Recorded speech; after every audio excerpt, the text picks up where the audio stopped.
Hello everybody, my name is AJ and welcome back to another Magic video. So today is a very special video for me. I'm very excited to get into the Avatar draft format.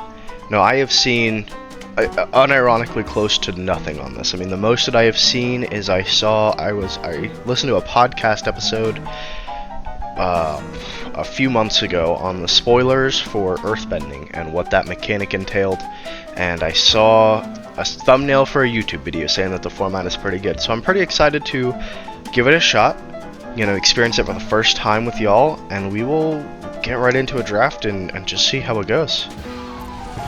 Here we are on the start screen for a Premier draft. It's my favorite thing on Arena to do is to do the Premier drafts. I absolutely love drafting, trying to get to those 7-0, 7-2 drafts. See what we can do. So let's just take a peek here. It's like just generic Azorius flyers. I don't hate the idea of that. Definitely gives me hope for a little bit of a simpler format. Got Dimir, draw 2. Okay, so kind of like Tarkir Dragonstorm. I don't even remember what that mechanic is called, but that mechanic for drawing is pretty cool. Rakdos aggro, that's not surprising. Gruul ramp is also not surprising. Selesnya go wide also is not surprising. Orsov sacrifice makes sense. Is it non-creature spells? That also makes sense. Golgari counters, that makes sense. Looks like Boros and Selesnya are both go wide, and Orsov is also small creatures, so I'm guessing white is going to be a lot of small creatures. Green is the ramp, that makes sense. Blue is a lot of the non-creature stuff. Red is a lot of the aggro stuff, and then black is... black has always been the color that kind of does whatever it needs to, right?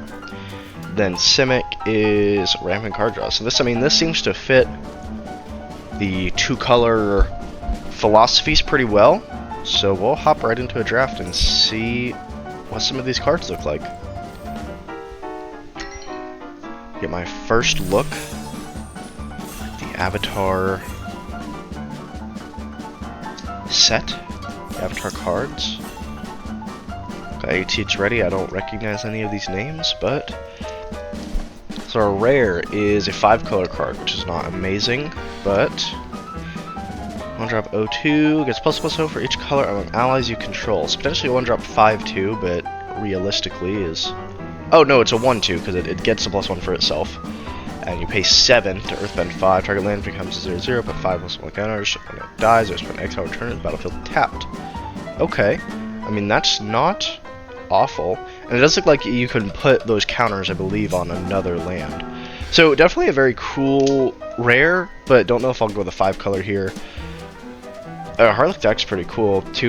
Essentially just 2 mana kill a creature. That's not...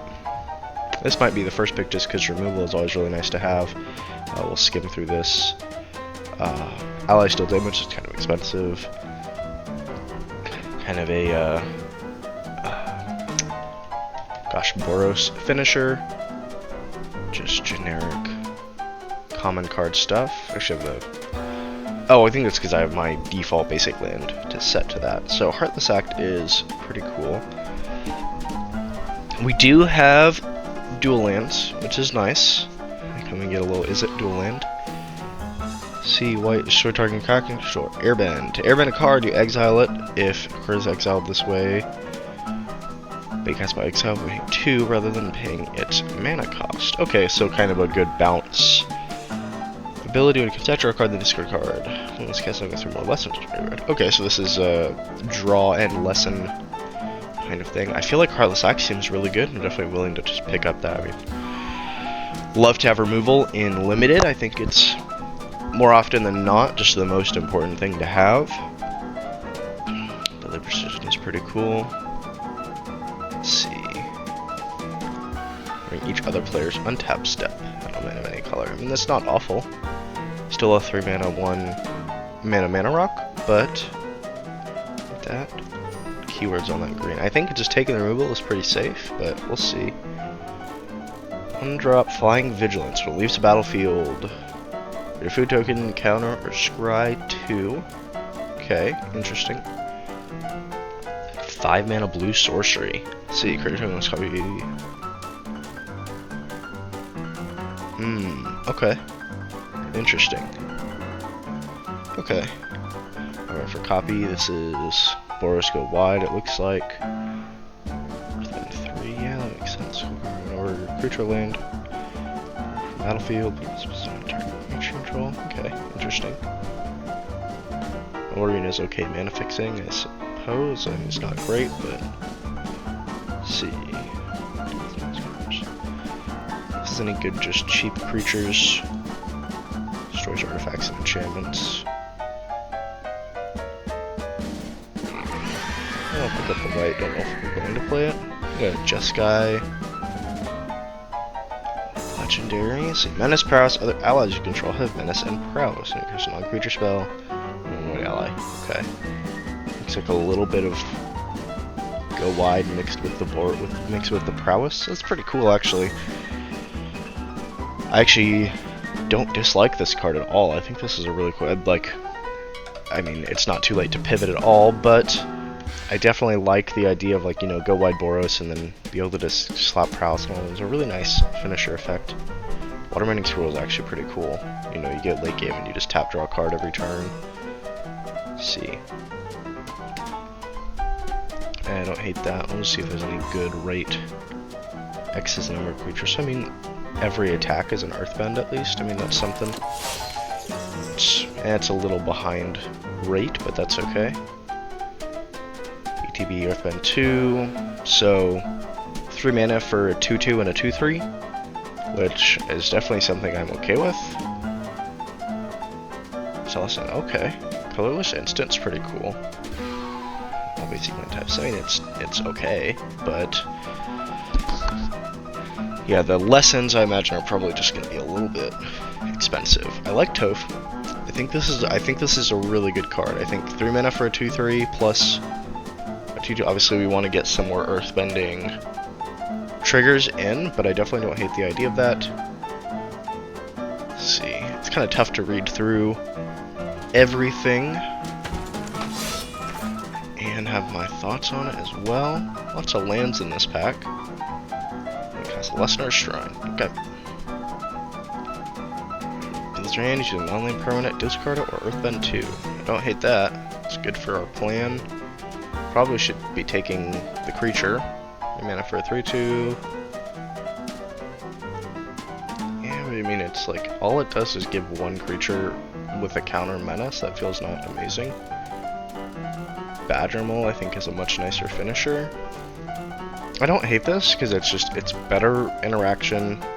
It's nice to earth, like it can be a 2 mana 2/2, and also like its modal, it can also be a more expensive duress. So I don't hate that at all. Let's see. You create a clue token, sacrifice permanent, ally. Okay, interesting. That's actually really nice. Another Dilate Indoctrination. Let's see the origin of metal bending. Destroy target artifact or enchantment, or put a counter on target creature you control and it's indestructible until end of turn. It's actually really nice.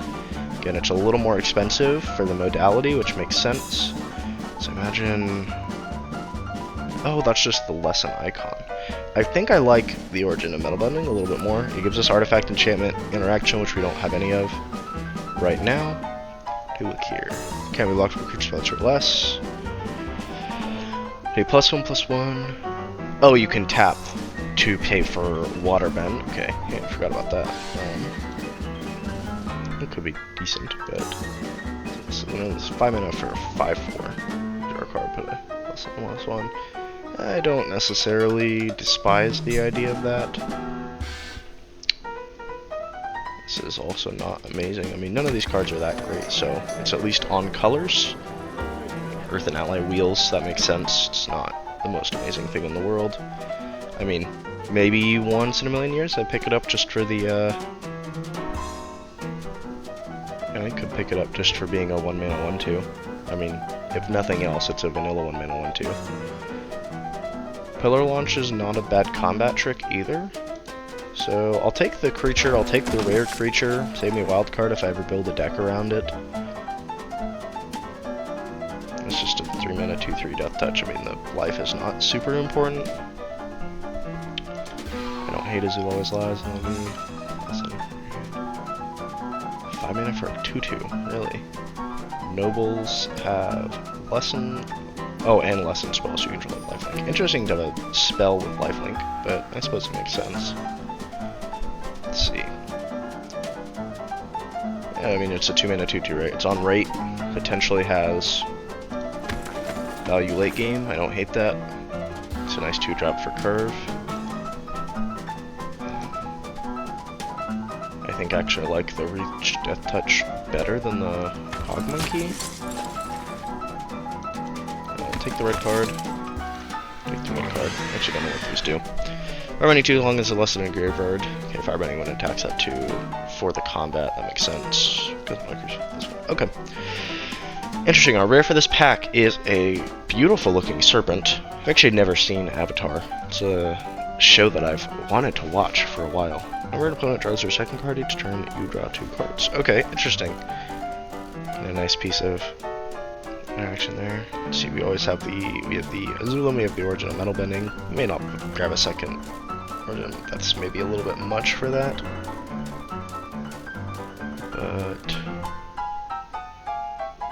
But you can tap it to tap something else for it. Okay. I don't hate Azula. I also don't hate Turtle Deck either. I mean, it's a 1 mana 0/4, right? That's a great blocker to find and to try some of these bigger, higher mana things. I like Azula, always lies, but a 1-drop is always nice. Meteorite's a beautiful art. 1 HPs, 2 damage to any target, 9 mana any color. Pretty cool. Let's see, top X, build a creature, put it in your hand, rest on the bottom. Okay. Interesting. ETB mill 3, put a land in your hand. If you don't, put a counter on the creature. Cool. 1 mana for a 1/1 menace. I mean, that's just above rate. That's nice. It's 1 day once you create a clue token. Okay. Well, I suppose it's between the Sense and the Inspector, and I suppose you should always take a creature when you can. I wonder, at what point is Magic going to change, or the community going to change what the standard rate for a creature is, right? When you have cards like, gosh, I can't even remember the name, but Dimir Midrange has a 1-drop. There's a 2/3 Death Touch with upside. You know, and it's like, at what point are we gonna, is a 1 mana 1/2 no longer above rate? When is that below rate? I think it's interesting to see at what point is Power Creep gonna make that classification change. I feel like we can always grab another one of these. Cycle Renewal is not awful. I mean, it is ramp. Like, it's 3 mana for 1 ramp, which isn't amazing, but what we can do with that, what's really nice, is we can, I believe we can sacrifice an Earthbended land. Yeah, because when it dies, you return to the battlefield tapped, so that would be a really phenomenal. That would be really, really phenomenal, actually, if we were able to get that off. Katara's card, if she's tapped, put a +1/++ counter on her, and you can waterbend 6 to draw a card. Okay, interesting.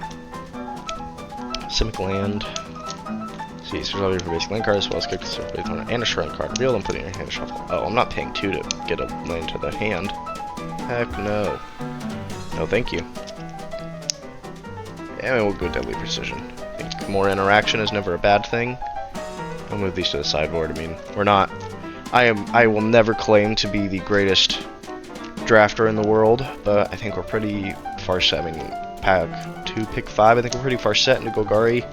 It's unlikely to pivot here at this point, and so. Cat game. It's a 7 mana 3/2. It's insanely that's just awful. I get it maybe as a kill spell, but even then. That means the kill spell's worth 5 mana and it just doesn't even work, so yeah. I suppose I can pick this up. I don't hate the idea of maybe I pivot into allies.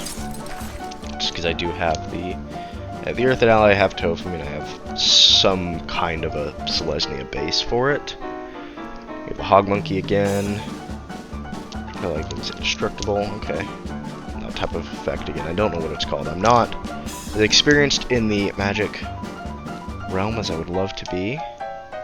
Rings of Rings is actually kind of an interesting removal piece.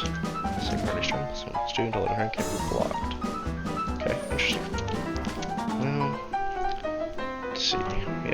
Azula. Leave another green card. So X basic land cards, X number of shrines you control. Put those cards on the battlefield tapped. Then shuffle. And we're shrine controls enter search order. Wow, that is a very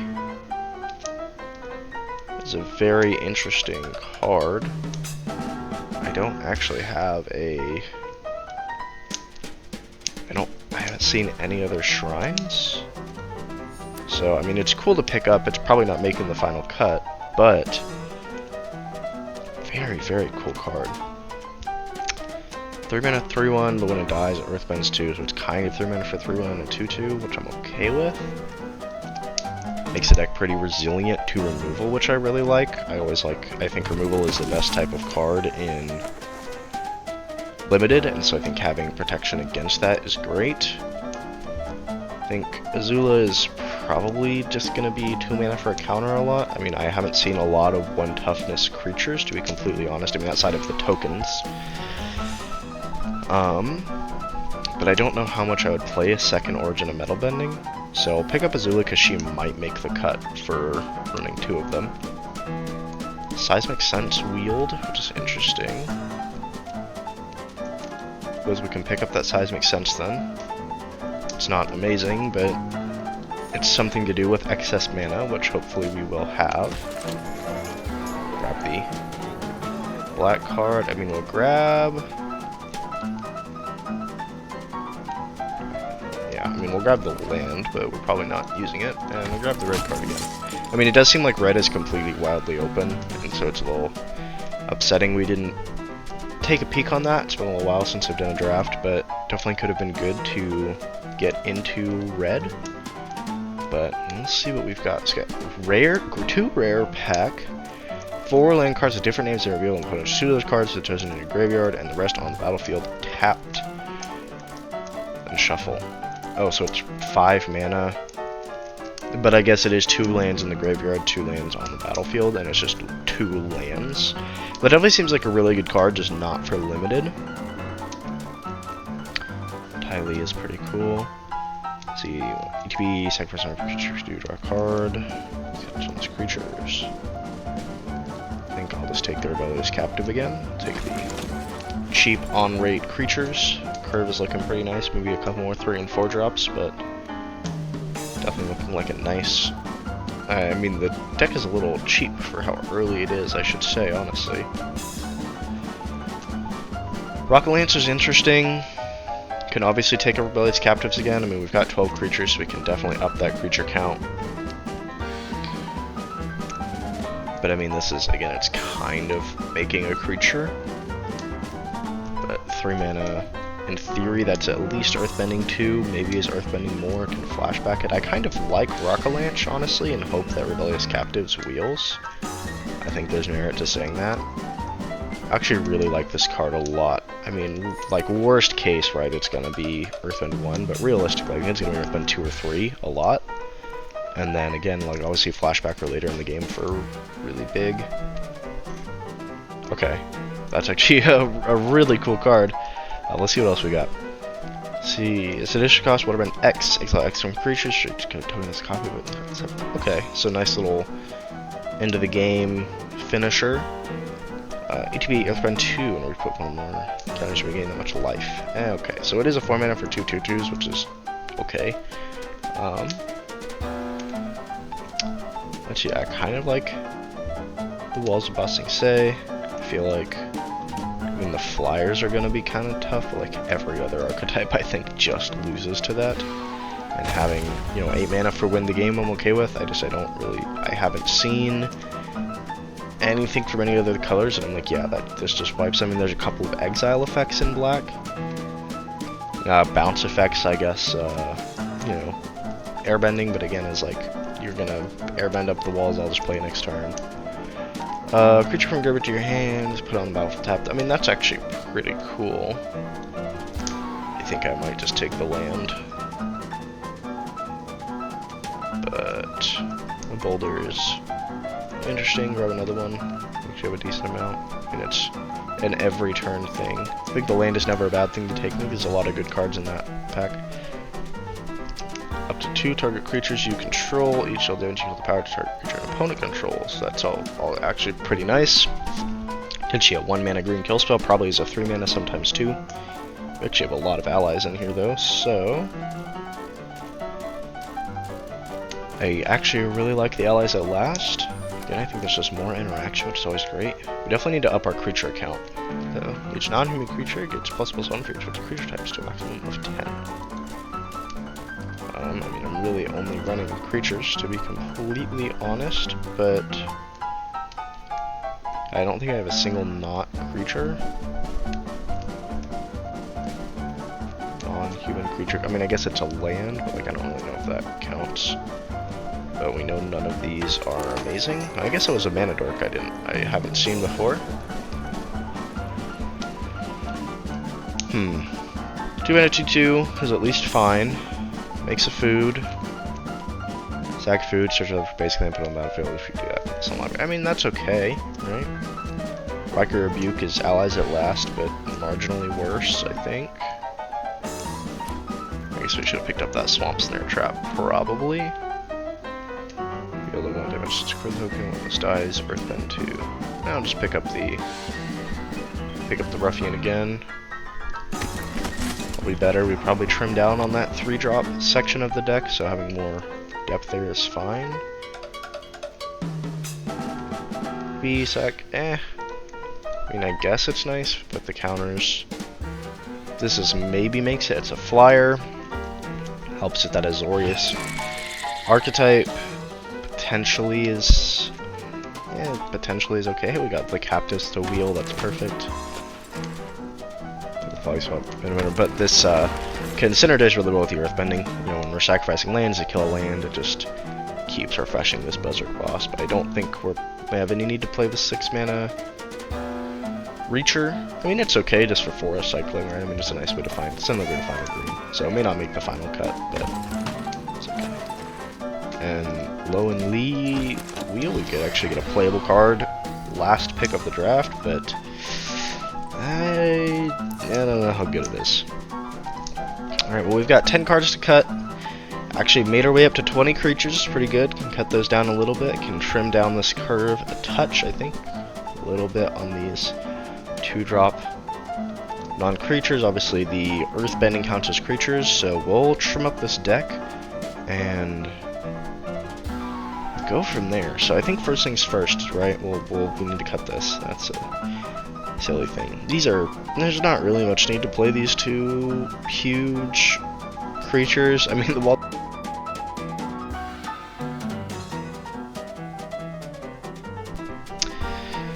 Sorry, headphones died there. Not too much reason to play this, to be honest. I mean, it's a fun card, but is it really a win con? I mean, not really. I feel like honestly that probably can be cut. Lonely is just not good. We probably can cut down on the 4-drops too. The Plaza's probably gonna make in the cut. We just don't have shrines. It is basically a vanilla 4-mana 4/4 because we have. I mean, I guess this gets bigger.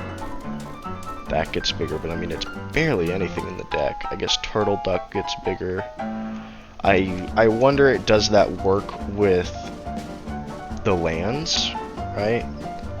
Becomes a land creature. I guess that is a creature type, so it gives all my Earthbends 1+1/+1.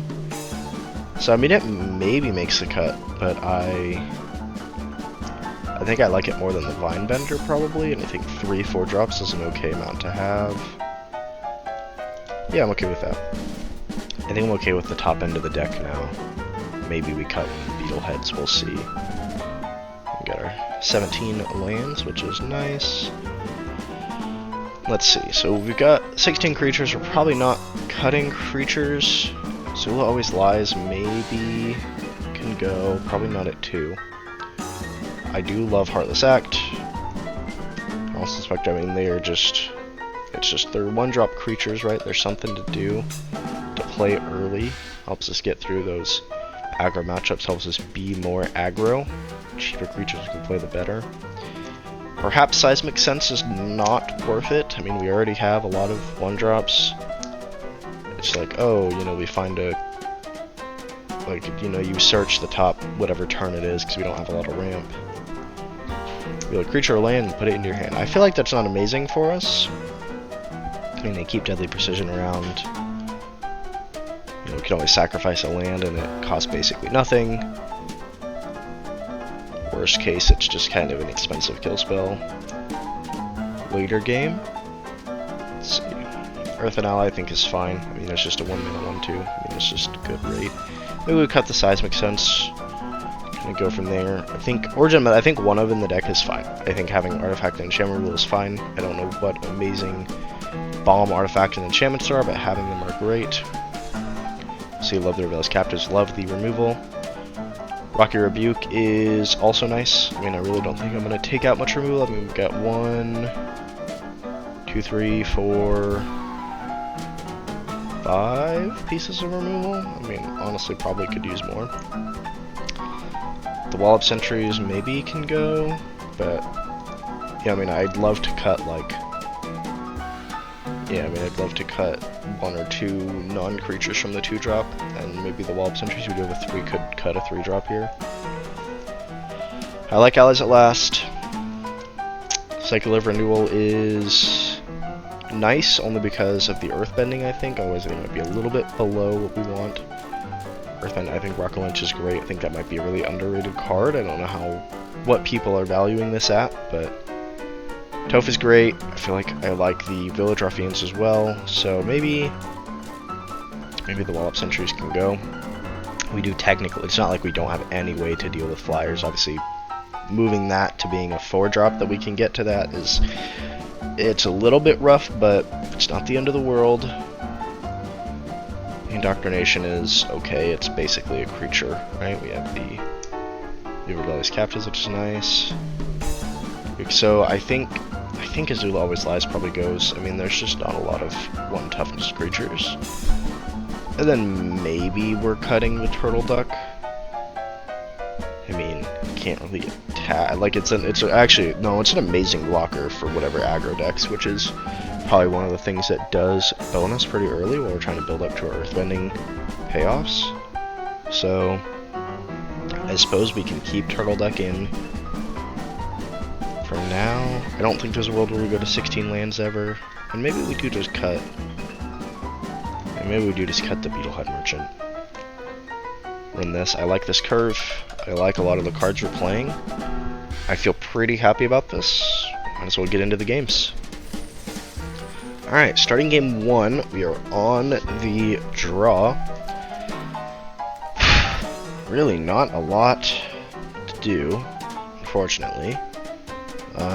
I don't think this is keepable. 4 lands is, well, I mean, it's nice to have 4 lands. It's just we can't do anything until turn 3, and that's not lovely, especially being on the draw anyway. This hand is very slow, and I don't know how fast this format is. This does feel a lot better. So I think what we will do is we'll probably send the Zookeeper down, and we'll keep this, and hopefully with being on the draw we'll be able to find some lands pretty quick. Looks like we have. I don't know what deck we would rather show to be, black or green. Maybe green, so that, you know, they want to commit to playing a creature they shouldn't play. I'll play the green here in case we need a second green later. I'd love to keep up the impression of being mono black, but yeah, that is what it is. This actually is a really nice point to just kill spell on the end step. Just don't let this get bigger. Works just fine for me. I think.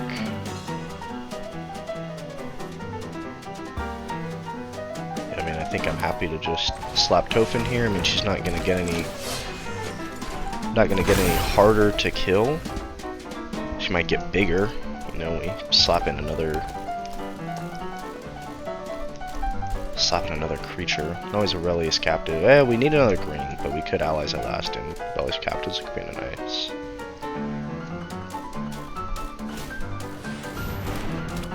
Okay. I mean, that's honestly great for me. I mean, I could just keep using it as a land. So that is a-okay with me. I suppose we'll go to combat. We'll just swing.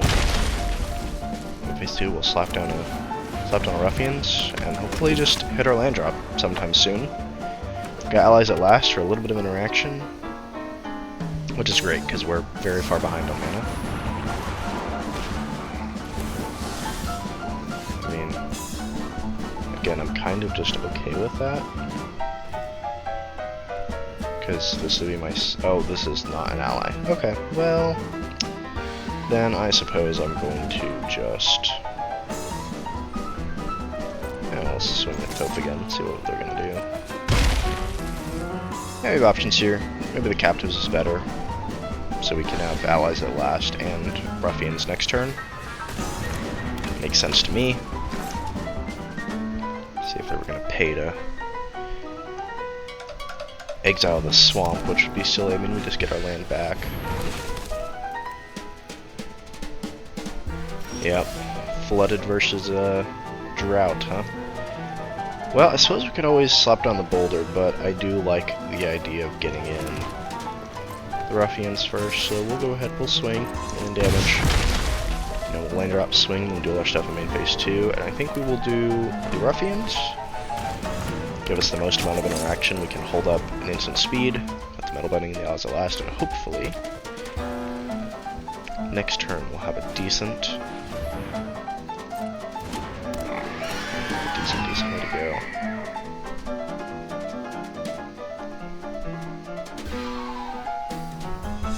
Yeah, I think Path to Redemption on the swamp was a big mistake by our opponent.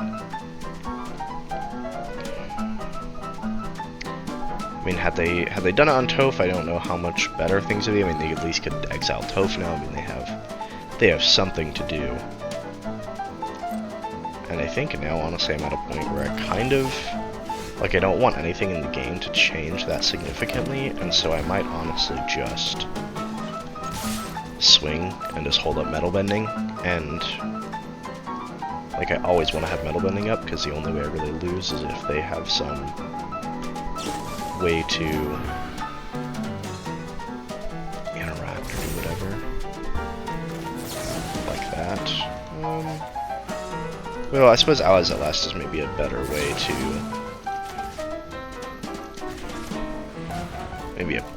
to answer that. Well, you can keep indestructible for a kill spell. You know, allies at last really doesn't help a kill spell at all. But we still get in for a decent bit of damage. Again, I really do think I'd like to keep metal bending up. It's not like we need to play everything every turn to win this game. We're already well ahead. So I'd rather not give our opponent the chance to come back rather than try and advance our lead. I think that's one of the few ways we can lose this game. Depending on what cards they draw. Obviously it won't happen every time, but it's always possible. So, yeah, I mean, I guess...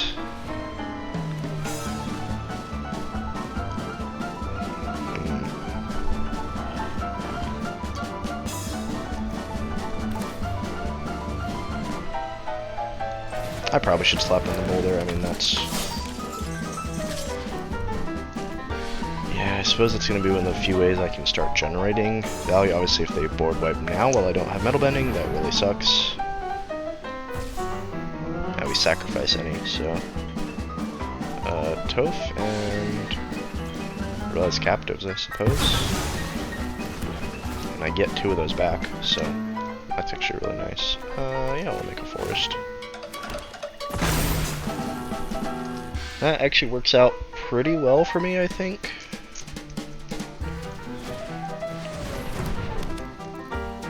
Okay, I mean, never know. Again, I don't know why they're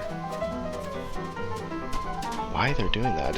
It doesn't make sense to me. It really doesn't. But I guess we'll slap down. Yeah, we'll slap down the ruffians and hold that metal bending. But not much else to do but wait, see if we can't find a way to get over this rabbit. Okay, a little Jess guy, huh? Discard to draw.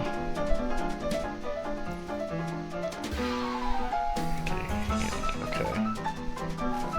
That's actually pretty good. I definitely would like to answer that in some way or another.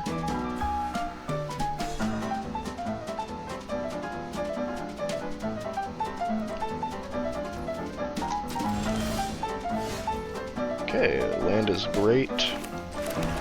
Got 6 mana now.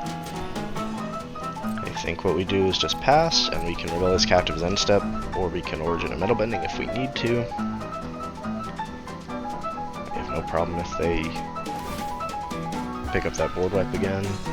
I believe actually if they land dropped, they can just discard nothing and draw a card. Definitely would be really, really good. We'll see. Okay, ETB again, flying.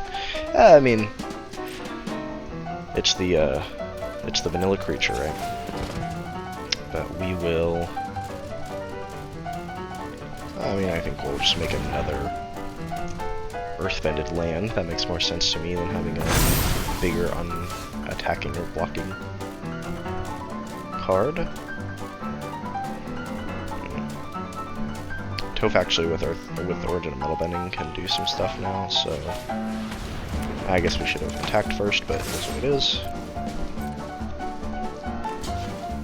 what they do. I mean, we actually have 7-9. Now we only have 9 damage going in, which isn't quite enough. I'd love if I could just use this counter trick to win instead, but that is okay. Could have had Toph in that trade if we put it on the Swamp and put him at 1 life, but again, I don't know what that really does. I feel like they could Professor Zal and that would be a lot better for them. Grab the board wipe. So actually might still be able to go forward. Yeah, I mean, they could still afford that. Probably I'm still winning the game, but something I probably can do, but great first game. Love to see a win. I don't know if that was being in bronze or if the deck was good, but we'll get into the second game and see how well it goes. On the draw again, game 2. We only have green mana, but actually some decent stuff to do with it, so I think I'm okay with this keep. Like, if we don't play the Callous Inspector, that's okay. We have Cycle of Renewal, which at the very least is a way to find the black mana, and it is ramp. And we have a pretty good curve. I mean, we're doing stuff about as fast as it needs to be done.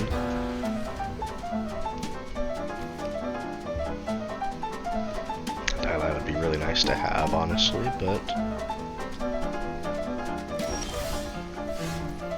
let's get another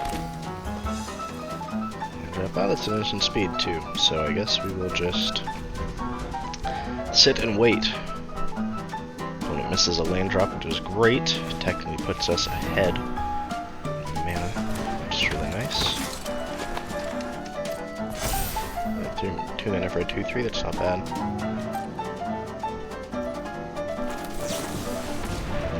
Unfortunately, we can't get our Cycle of Renewal benefits with by sacrificing an Earthbended land, but that is okay. It is still ramp. Still lets us get some stuff in. So we could just Dialite to Earthbend here. I mean, that doesn't really help now because we want the Earthbender. So I suppose getting Boulder in is the best thing to do, right? We get in the Boulder and we get in the Callous Inspector. I believe this is the best choice for us. Hopefully they don't have a kill spell for the Boulder. If they don't, I mean, we'll be able to start Earthbending a lot. Be really good. Actually, could Beetlehead Merchants and Earthbend for 2 with the Boulder, which could be really nice. Maybe we Dialite first. Maybe it's safer to just Dialite. See what that would mean. It's nothing but non-land permanents, and this gives us a lot of information. I think I'm okay with this, even though it's not using the mana quite as efficiently. 4 damage, start attacking or blocking creature. Okay. Creature power 4 greater. A lot of 4-drop creatures. I mean, I guess the right thing to do is just get rid of the 3-drop creature, probably. Yeah, I guess so. I mean, I feel like there's no reason to worry too much more about it, and we'll wait on the Boulder. I guess we could have even just Rebellious Captives and done none of that, but it is what it is. Let's see. I mean, we still don't really want to swing with the boulder just yet, but...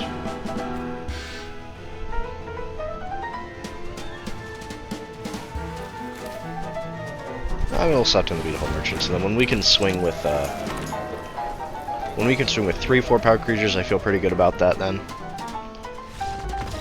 Or we just get a stunner from opponent. It's definitely getting mana screwed is frustrating. I understand where they're coming from. Understand the want to go, but we will take a free victory, a very quick game 2, and we'll get into we'll get a first rank up in limited. I don't know how much limited I'll play this season, but I'll get us into game 3.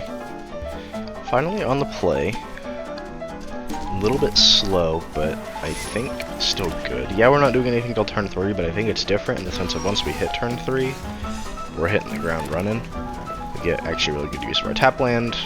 Being on the play, not doing anything till turn 3 is kind of like not doing anything on the draw till turn 2. And so we can just slap in I suppose I'll slap in the Ruffians, because I'd rather try and get them to burn removal than spend something on Toph.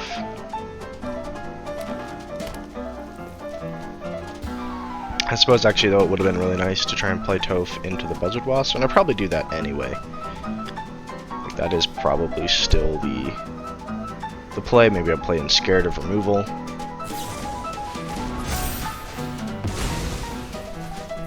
But actually them choosing to do that is really nice, because now I can just... And now I can play the Buzzard Wasp Colony, and I can sacrifice my swamp, which is great. And, I mean, get that for free, basically. I really like Earthbending as a sack outlet. I feel like them coming back is so strong. I mean, it really does seem so strong to have that just ability at your disposal. Like, they're so hard to interact with. I mean, genuinely, it's so challenging to interact with these lands, because you can't exile them, can't sacrifice them, you get the lands back. And I suppose it is nice, right? Because it means you can't, you know, give up your lands for fodder to kill spells. But it also, I think it makes it probably from like the couple games I played, it definitely seems like one of the stronger mechanics in the set for sure. Why don't we get our creatures in?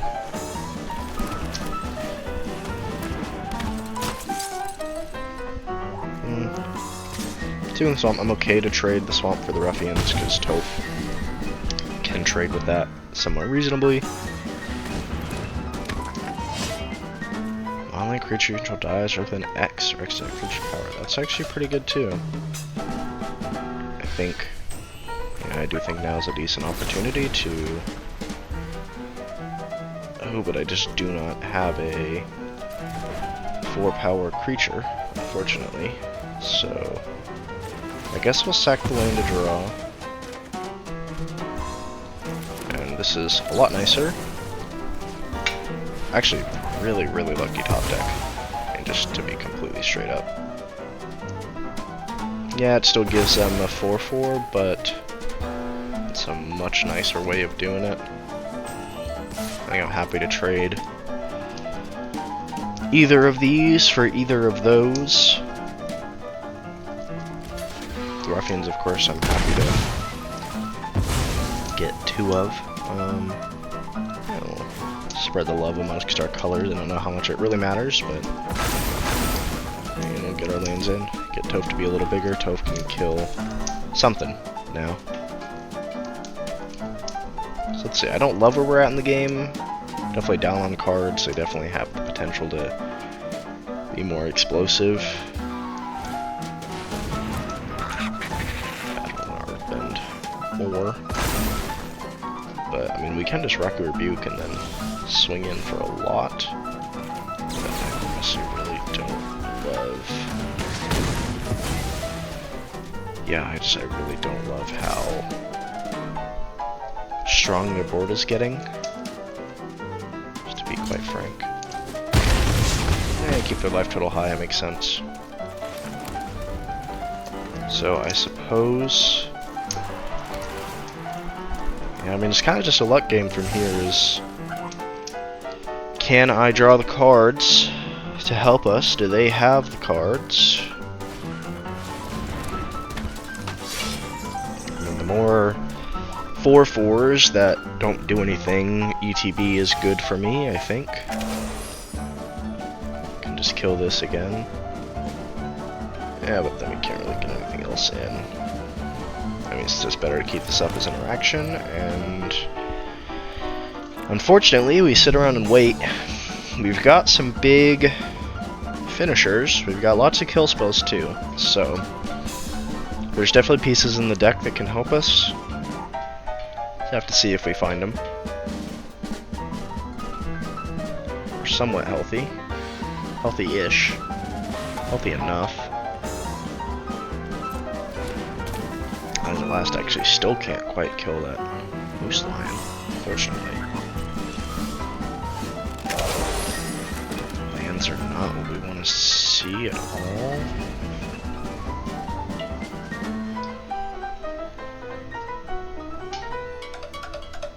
Yeah, I mean, really any way to earthbend and we can get allies at last to kill that moose lion, which is at least decent value out of it. Clears that big creature. If we do that, Tofa's gonna be bigger, of course. Okay. This would be a big buzzard wasp. I actually might need to spend the allies at last on that instead, because I can't answer that.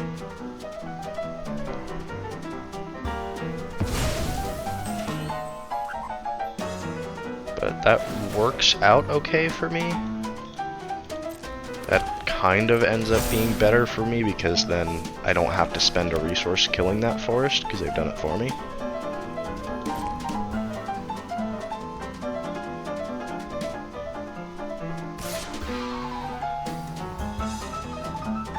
Yeah, that makes sense, I think. I'm gonna sack the Inspector. Yeah, it's gonna take damage, but I don't think that actually changes much. And it lets me draw cards, which is nice. I like drawing cards.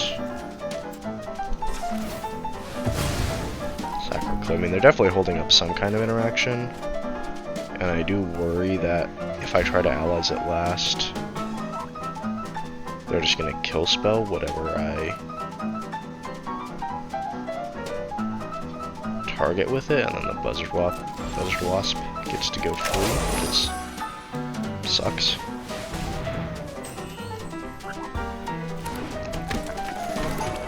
But we'll see if they burn it. We're getting some pretty good top decks, giving us a chance here.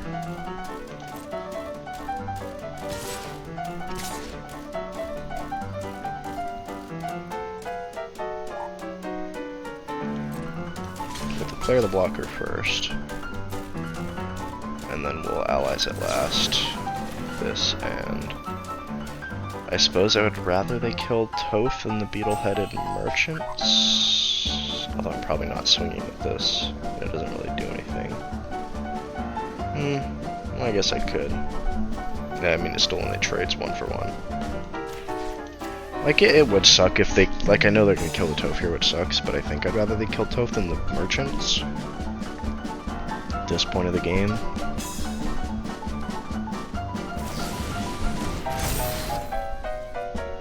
Or just give it indestructible. Honestly, that's probably better. It lives regardless, right? This way I don't lose Toph for it, I guess. Yeah.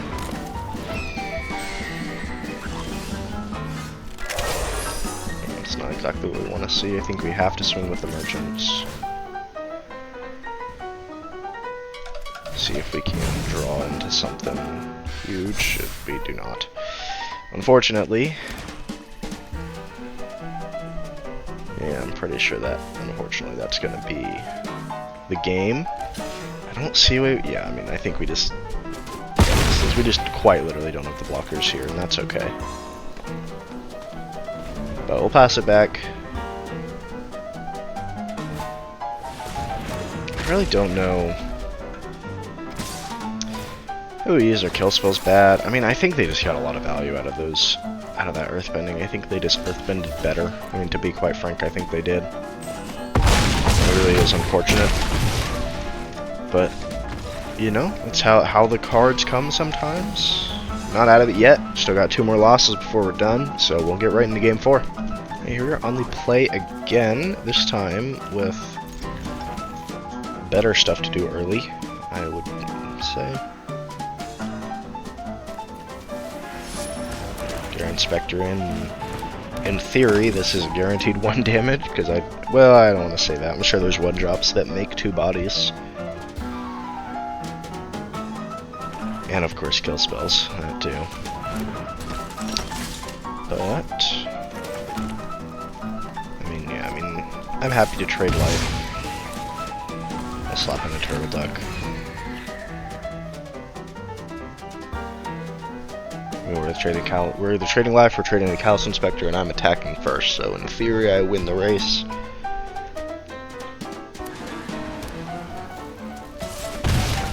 Okay. Got smacked a little. Alright, well, yeah, this is a spot where the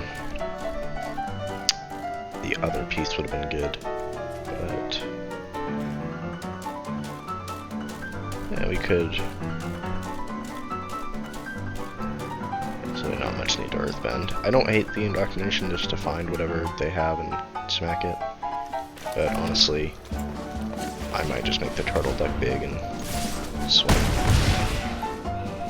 Put them on a little bit of a timer. I don't think there's much more amazing things to do with our mana.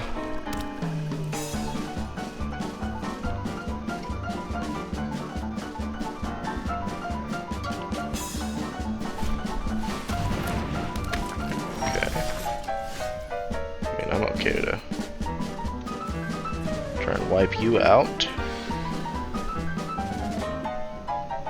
Obviously, I can't really afford it right now, but yeah. That's okay.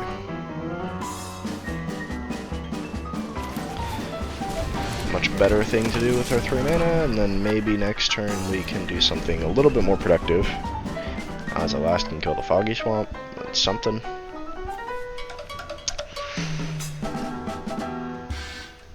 Obviously be unfortunate if they do manage to make that token. I mean, it puts me on a 19-turn timer, right? It's not crazy, but still a timer I don't really want to be on. Okay. Firebending. Attacks you lose 1 life, or clue token. Interesting. I mean, tentatively, I think I'm okay with getting rid of the Foggy Swamp. Maybe I want to get rid of Azula more. Why don't we first do that out and see what we're risking here. I can just play another Foggy Swamp. I think our second card is trying to pay black. If you do, you know, whatever. Try to look at the card and cast that card without paying its mana cost. Wow. Definitely ripping that. I mean, Rocket Launcher 3 is not horrible either. And the red mana doesn't really do anything, so I think I would rather clear the Foggy Swamp and not let them get a chance to gain life. I think that makes some modicum of sense to me. Here, if they block with the Ruffians, or if they block with the Inspector, I still Earthbend, which is nice. But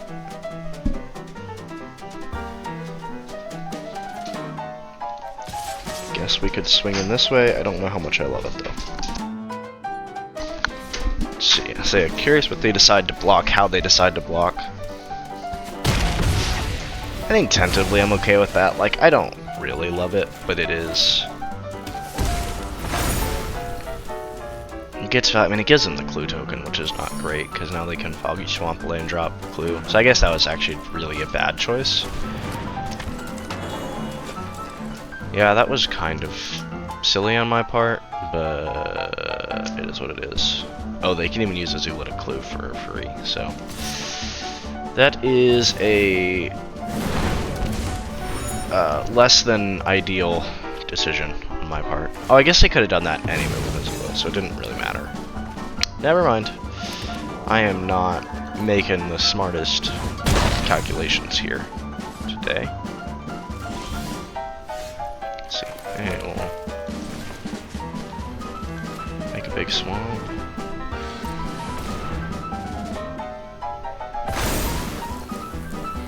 Can flashback this later for another big creature. But this gives me an attacker. Puts him on a bit of a timer. It's obviously not amazing, but it puts him on a bit of a timer. So that's something. I guess we could have kept that up to block for the Azula so they can't make another Spirit with the Foggy Swamp, but yeah. I mean, they can just sack this clue, right? I mean, it's not like they're starved for mana, that they need the Azula to swing to do it, so obviously it's nicer for them if they can, but not the end of the world. I mean, sure.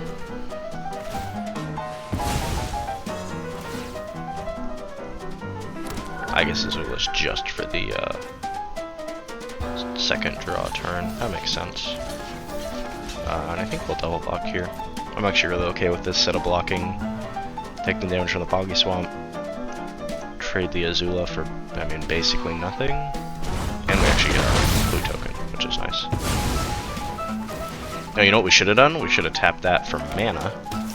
And then we could have sacked this clue token on their turn. That is a neat trick I didn't see until afterward, unfortunately. Yeah, that is really unfortunate, actually. But again, it's not like we're desperately starved for mana. It would have been really nice if we'd done that earlier, but you know, it's okay. I think we're gonna swing with the Turtle Duck and then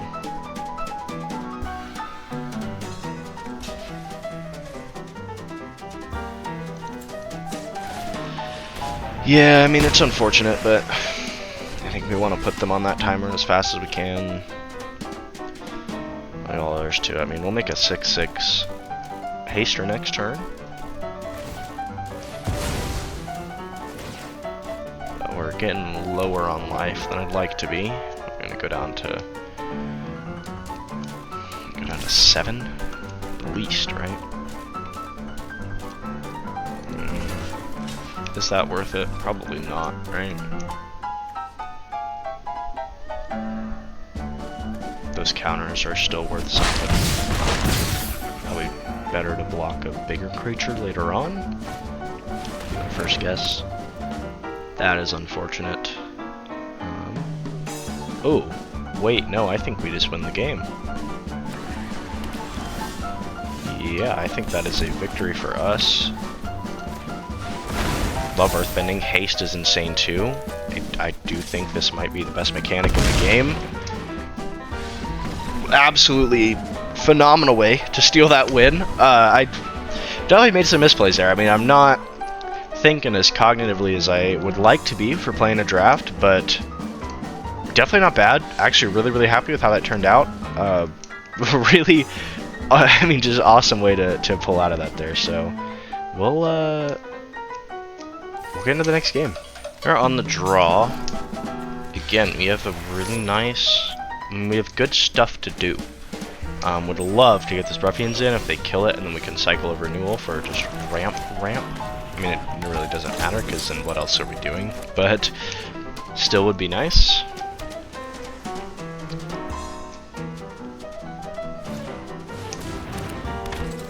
See, they're ramping up too. The Rock Rebuke's not really doing too much right now, but that's alright. 2 mana for a 2/3 mana dork actually is... that... excuse me, that can make 2 mana is insane. I mean, that's really good. I mean, depending on how good lessons are, Herbalist is going to see a lot of play in Standard. I actually don't think I have played Standard since Avatar's released. I mean, I've taken a bit of a break from Magic, working on some other content. Wow, I mean, they're just getting all the mana dorks in, huh? Well, I suppose, yeah, now that they've tapped out is a great time to just get rid of that audience. No interest. No thank you, not for me. You've got your bonk colors, that's enough. That is enough for you. You'll be fine. So, I guess we'll just, yeah, we'll swing. See what we're doing. I mean, gladly trade the ruffians for the herbalist. So, in theory, we're in an okay spot here. Whoa. Hanging at the crossroads. ETB, look at the top 5. The creature have 4 or less on the battlefield. Okay. That's the bottom one. Creature, you can hold these battlefield, transform, unlimited upkeep. Land, have vigilance at the beginning of your combat turn, earthbend 2. Wow. That does seem pretty good. Put on these battlefield. Okay, well. Yeah, Bayang. Don't have any interest in that. I think that was a safe thing to do, and I'll just move on with my life. I think Cycle of Renewal, honestly, can just be used to sack a normal land. I don't think we need to sack an Earthbended land. I mean, we have mana. Hey, Cycle of Renewal is not as great as I thought it was. I mean, like, it's okay, right? It lets us find our colors. It did save us that one game, I think. So, yeah. The payoff may not be great, and it may be a little bit underrated. So unfortunately, we don't have great ramp, but it's still technically ramp, so that is unfortunate. I don't really want to sack the ruffians for nothing yet. I don't think our life is that low. Hey, Turtle Duck is something. I'll sack this one. Grab honestly, I'll grab 2 more forests. Because I don't think we have anything that needs 2 black pips, and I'll keep the Inspector as a blocker, jump blocker. And I would just rather have a bigger forest if we have a top deck or lesson. I think it's reasonable.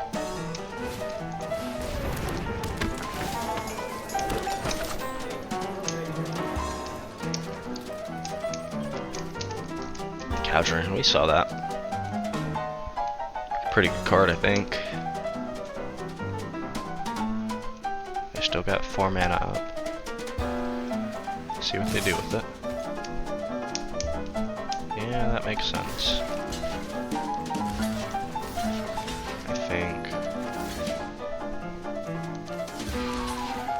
I think we'll block. We'll try and get rid of the Vigilancer. I think I'm okay with that. I mean, if they're just swinging with the Mana Dork, it doesn't seem like they need it, so.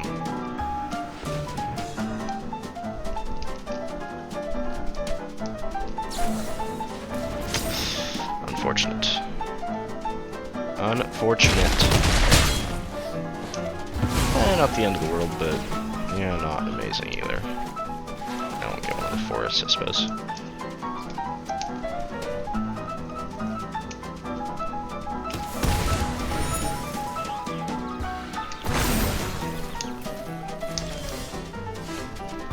That's unfortunate. Alright, what do we find? That's not great. I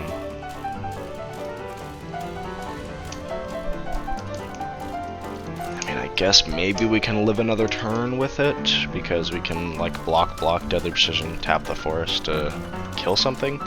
So maybe, hypothetically, we haven't lost yet, but it sure as hell doesn't look good.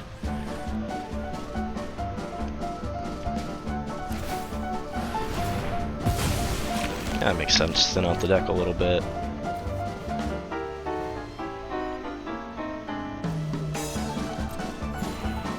Oh, but they don't. Oh, yeah. Of course, they don't even have to get rid of their Cabbage Merchant. Okay. Yeah, makes sense. Let's see what they play. Got a lot of options. Definitely on the back foot here, but there are definitely cards we can draw. They give us a fighting chance. Don't like to be in a position that we're praying for good top decks, but sometimes it happens. Sometimes we get what we need, sometimes we find the right pieces. Here we are gonna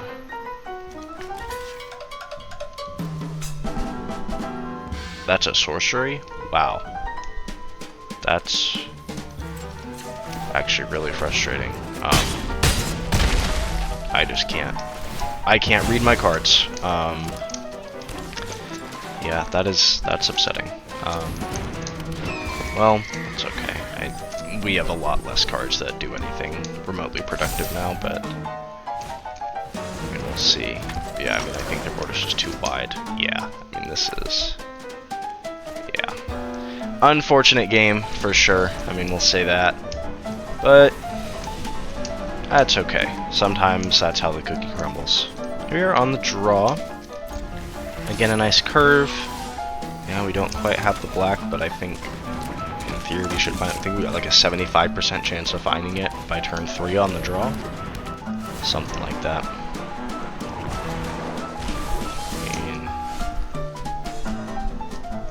Well, we found it, so that's something.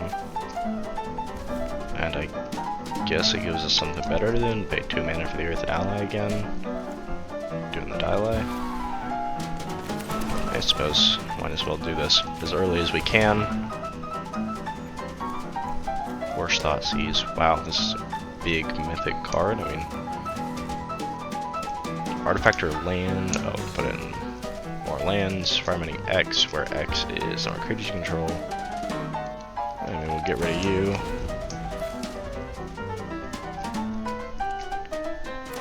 I mean, it looks like they're just waiting another turn. I mean, they, in theory, have no way to answer Toph, so I feel somewhat safe. Earthbending, and the next turn we can Buzzard Wasp and get a big flyer, and it's all really nice, and we love it. So that's what we're gonna do, I think. I guess we should have done the second main, so Toph could have actually swung in for damage, but you know what, it's okay. Slight mistake. If they went on 2 HP, flame me in the comments, please feel free. I suppose that's a reasonable thing to do.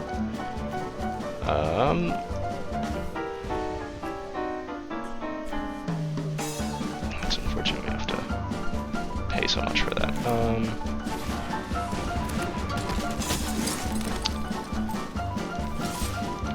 Yeah, I mean, really not much to do outside of hold up the mana. Definitely in a more advantageous position than we were last game.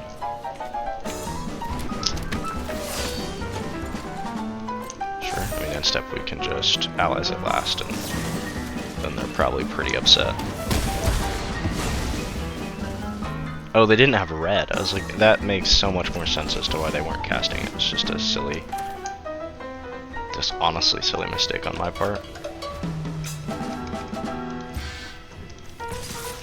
Swing for a little,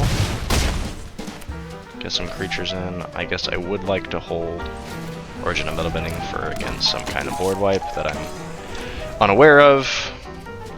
I think that's a reasonable choice to make.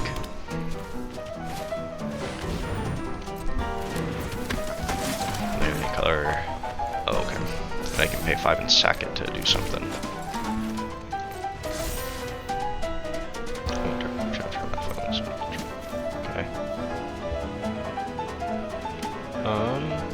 Yeah, okay. I mean, in theory, we could destroy one of those, but I don't think we need to for any particular reason. I could quite literally, yeah, just pay for this, but I'm actually fine trading basically any and all of these. Maybe I don't want to trade to the Village Ruffians, but Gallison Spectre, I'm fine to trade for the Freedom Fighters. Getting for 5 is pretty nice. Would be nice to get in for one more, because an Origin of Metalbending can kill, but I think I'm wide enough that I potentially have that option anyway.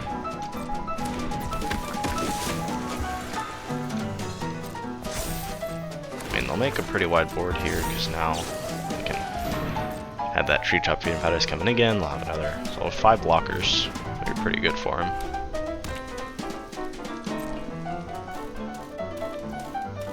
But, I mean, if we top deck a land, I think we can Deadly Precision and Metal Bending, which will be good. But they still only have 4 creatures on the ground anyway, so it doesn't really change anything.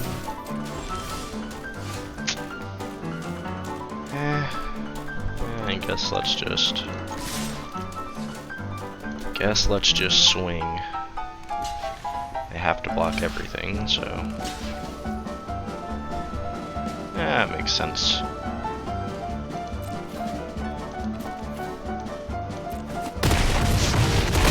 I guess with Menace we could have, with a land, maybe kill spelled and done something to that front. I don't know though.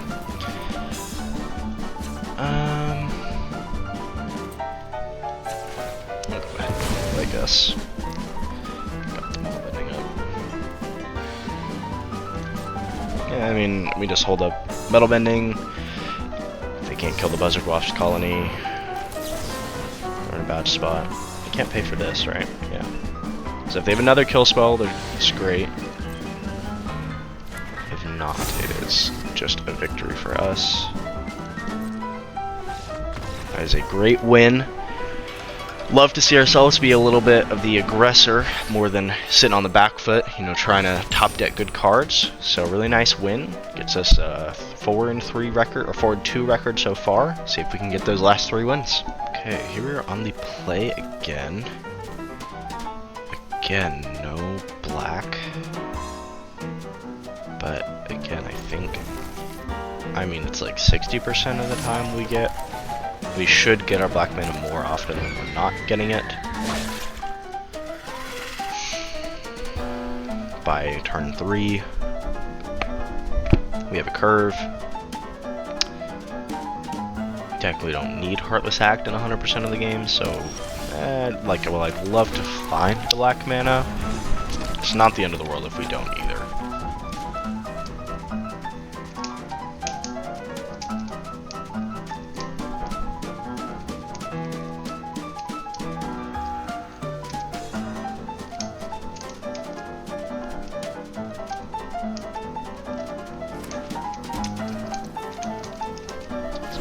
Okay, Selesnya is what it looks like.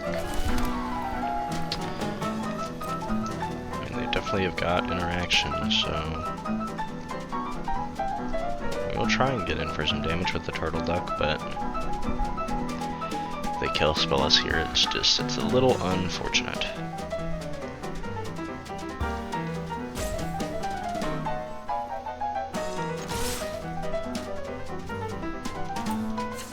Try and do the Turtle Duck. We'll see what they have. I mean, they probably have that deal 4 damage to target block attacking creature. King Killer Turtle Duck, which is unfortunate.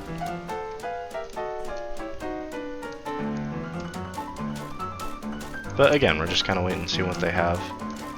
It's not like we have anything else to spend the mana on anyway, so it's not the end of the world. And we get in for the damage, which is, that's interesting. I mean, I guess they don't want to chump block. I suppose that's fine. Or maybe, yeah, I don't know why. I guess I just didn't want to chump block, and that's okay. I respect that. Unfortunately. But we can actually swing, bluff the Turtle Duck, and then just get in the Boulder second main.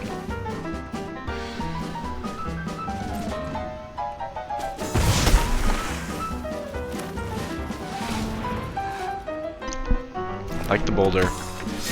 Hopefully it doesn't die. Might get kill spelled. But we'll see. Let's just Earthbend at least. Gives us something to do. 4/4 green bear token. Oh, okay, that's actually pretty good. Well, I suppose what I will do is Turtle Duck.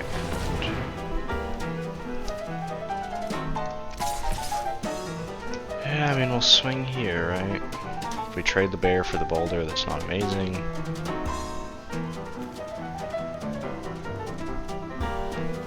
But I mean, we still get in for 4. We're still putting him on a bit of a weakened path. Any land. Let's just get something with the captives. Forest is another 2/2 body. Like, it's not great, right? I would love if the Boulder could get us more than just one Earthbending trigger, but I also don't hate it at all. maybe we can Rebellious Captives, we can get, you know, 2 4/4s back. So I definitely don't despise that at all.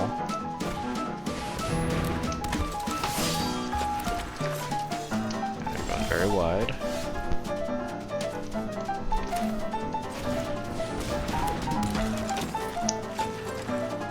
I think I am happy to swing with Turtle Duck.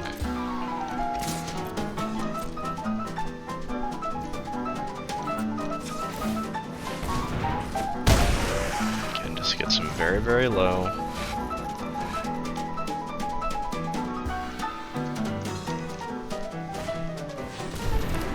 Okay, that makes sense. Yeah, I mean, if you don't really have an answer for the duck, that's your answer. But Rockavalanche is great. Yeah, well, I would hate this. Having all, this is one of the few moments where having all forests is nice. And I think I just swing all out, right? I mean, you could only block so much. Yeah, I think I just swing all out. Next turn I swing all out and probably win. I mean, even if you block, like even if you kill both of these, right? I mean, it removes a blocker for you. I still have the forest and I still have a 2/2 no matter how you block next turn. So you have the Kyoshu Warriors, sure, but I guess I don't quite win next turn. I guess my math is a little bit off. But I also don't necessarily despise the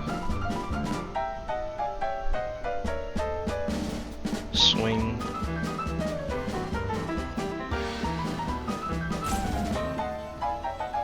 I guess it's 2 more turns, because then they probably want to block the 5/5 with the Kyoshu Warriors. They block the 2/2. I guess it gives them 1 more turn. Yeah, I don't know. I just work here. Combat tricks are always nice too. I mean, I guess I could have combat tricked to clear my big forest, but I also understand wanting to keep. Like you're at a low enough life that, like, yeah, this one-shots you, but you know the 2/2s also one-shot you if there's 2 of them up. So I understand wanting to keep the blockers. I don't necessarily hate it. I mean, I don't think it's the right choice, but I definitely don't hate it by any means. I'm happy to get 2 blocks from the Earth King and the Warriors for this. I mean, like, I'm not even losing a card, right? Like, I'm trading 5 +1/+1 counters to kill their creatures, which I'm totally okay with. That works too. I mean, jump blocking is okay. Yeah, it works too, actually. Actually really nice by our opponent. Village Ruffians is another threat to get in, something that earthbends once it's kaput. Pretty hard for them to stabilize here. I mean, in white, I could see them having a lot of life gain. I see Selesnya having a lot of... I do see Selesnya having a lot of go wide stuff. They have a lot of cards in hand. I mean, like, they're not out of the game by any means. Definitely they're on the... I would say they're on the back foot, but it's not a... I mean, if we get black mana, we're probably doing pretty good, but... I mean, even green mana are probably doing okay just because Rockavalanche. Yeah. So, I mean, if we Heartless Act and we kill this, we swing in, they probably have to block with everything. We just do really well next turn. We could smack, it would be really funny to smack in the Buzzard Wasp, but we don't need to do that. That can be a another option later on. Like, killing the Earth King is maybe marginally better. Okay, no, that's reasonable. I understand it. Now they can, like, block here, and that's not great. So I think we just wait out 1 more turn. If we waited out 1 more turn, I think I'm okay with that. You can always Rockavalanche at some point. You can always Buzzard Rust Colony. I mean, there's lots of things to do to give us a threat here. I mean, I'd love to have Buzzard Rust Colony coming after a Board Wipe or something. Just be a flyer to get over the top. Definitely something we can try and swing. Let's see. 4 cards in hand, potentially a land or 2, probably not much more than that. Otherwise, I don't know if they'd still be in the game. Bring in a big creature. which actually I think is better for me.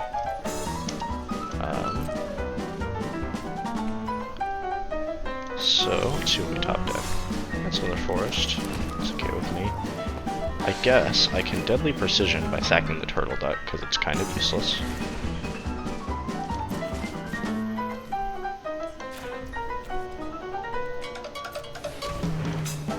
Yeah, the turtle duck doesn't do anything for me.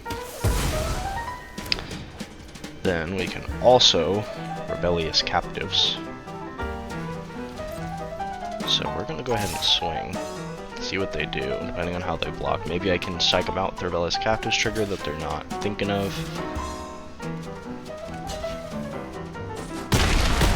Oh, why can I not do this at instant speed?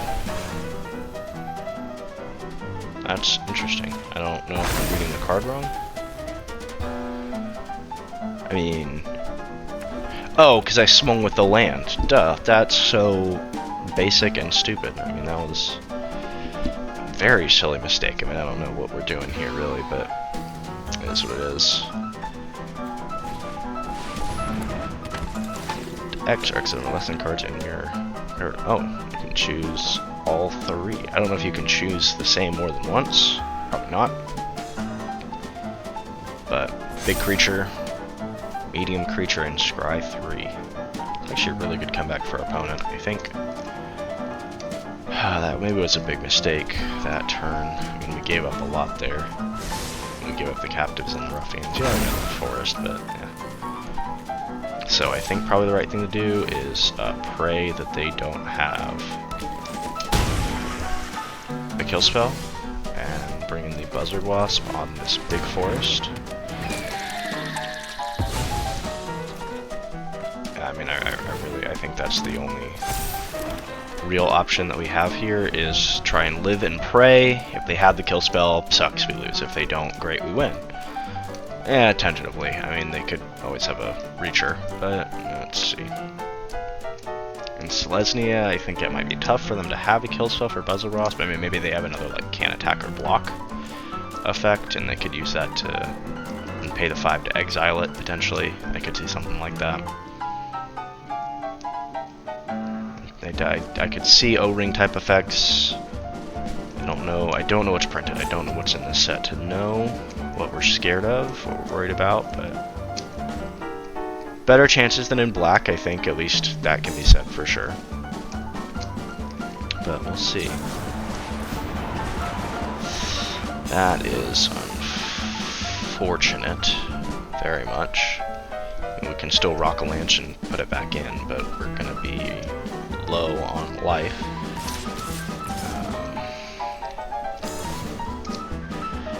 Which is unfortunate. I actually think I come back and win this game, which is sucks. I mean, to be 100%, just to be frank. Just, you know, they kept up their blocker, so we can't even rock a lance to try and get the win. Maybe if we top deck a kill spell, that could be cool. Really depends what interaction they have, but we'll see. Okay. Yikes. Well, yeah, I suppose. Yeah, I mean, there's really not much to do except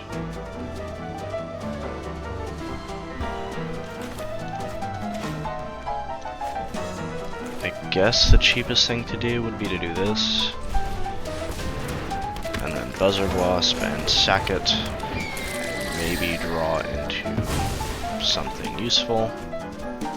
That's not exactly it. That is an unfortunate game. This is a 4-3 record, which is not as well as I would have liked to have done, but for our very first draft, I mean, knowing literally nothing about the set, no idea what cards we're worried about, no idea what we're scared of seeing, I think we did not too bad.